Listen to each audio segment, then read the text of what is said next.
projeto precisa ser muito discutido, porque nós não estamos falando aqui, ou teorizando, sobre mais um fundo de pensão. Nós estamos falando sobre o serviço público que esse Brasil precisa para se desenvolver. Então, não é só uma sequência de tabelas, né, que vai realmente esclarecer o que está sendo posto em discussão. Há uma dificuldade muito grande, pelo menos na minha compreensão, de se formular cenários sobre o tema, né, essa sequência hipotética de eventos que permite nós tomarmos decisões, se nós não entendermos a seguridade como um sistema, e não atomizado, previdência, a saúde e a assistência social. Então, me parece que é um primeiro ponto, né, de dificuldade de análise de cenários futuros, né. Segundo, a questão posta no PL, né, justamente por atomizar a questão, está tratando de uma solução adotada em lei ordinária, quando nós deveríamos pensar a seguridade, né, o sistema, e a Constituição indica isso em lei complementar.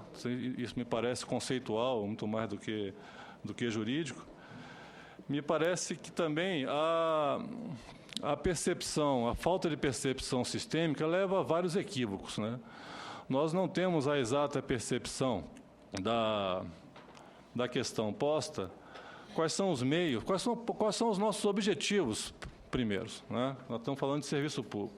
Quais são os meios que nós obtemos, né, que nós dispomos, e como atingir esses objetivos. Então, me parece que a coisa fica muito em termos econômicos, né, e esquece que há um emaranhado de questões outras a se considerar.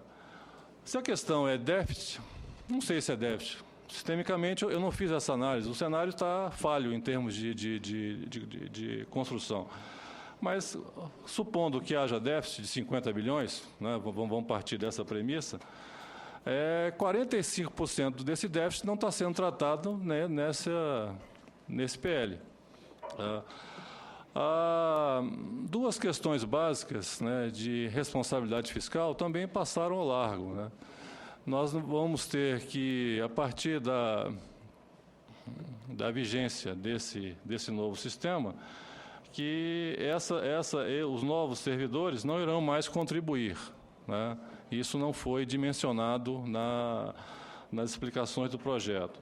Foi criado esse fundo de cobertura de benefícios extraordinários, né, que justificou subir para 8,5, mas também isso não foi dimensionado. Fica difícil você fazer uma análise de cenário de maneira consequente com essa vagueza de dados, né? Vagueza de dados em relação a esse ponto atomizado, mais ainda em relação ao sistema Seguridade Social. Fica difícil você teorizar sobre isso. Segundo, a partir do limite, né, do INSS, né, todo o risco vai ficar por conta do servidor. Não há nenhuma cláusula de salvaguarda para esse servidor, né? Então, do mesmo jeito que nós percebemos as falhas, não há nenhum checkpoint de eficiência em relação a esse sistema posto, né? Se é tão interessante essa capitalização, como foi colocado aqui, não aqui, mas pela exposição do proponente, qual é a dificuldade em estabelecer uma salvaguarda para o servidor, né? Que nós tenhamos uma mensuração de qual seria o percentual, mas que ele tivesse uma garantia de receber, no mínimo, o que ele recebia quando... Não quer receber 130%, não, 140%. No mínimo que ele recebia, a média das suas 120 contribuições, para não correr o risco, como é um risco real aqui, de nada receber. E não é só o servidor, não. É nós todos, sociedade, colocarmos o nosso dinheiro num saco furado. Porque se houver uma má aplicação, uma má gestão, falta de checkpoint, o básico de administração, né, os nossos 8,5% também vão água abaixo. Então, isso é uma questão que tem que ser dimensionada da maneira correta. Estou falando aqui de planejamento e gestão estratégica, E nós estamos perdendo o foco da questão, atomizando, né, simplesmente nessa questão da Previdência. Volto a dizer, se é tão interessante, por que não estabelece a salvaguarda para o servidor? Vai dar 120%, então no mínimo garanta o 100%. E para isso, me parece que a fundação deveria ser pública. Essa questão de ser privado parece que está exonerando a responsabilidade. Volto a dizer, que serviço público nós queremos para esse país? Então, senhores, eu me prometi ser breve, porque eu tenho muito mais dúvidas do que propostas ou soluções. A proposta é que nós possamos analisar de uma maneira consequente e técnica esse projeto. Que situemos que nós estamos tratando de não é mais um fundo de pensão, mas um modelo de serviço público para esse país. Que o que está sendo proposto, né, joga o risco todo para o servidor, e todo para o servidor é todo para a sociedade, básico que eu falei. Não há nenhum checkpoint de eficiência. A fundação deve ser pública e nós devemos ter essa salvaguarda para o servidor. Que ele não quer, acho que a maioria só quer ter uma tranquilidade em relação à sua velhice, né, ao amparo que ele possa ter. Então, ele não está pleiteando ganhos financeiros. Ele quer simplesmente ser reconhecido e ter, no mínimo, o que ele ganhava quando...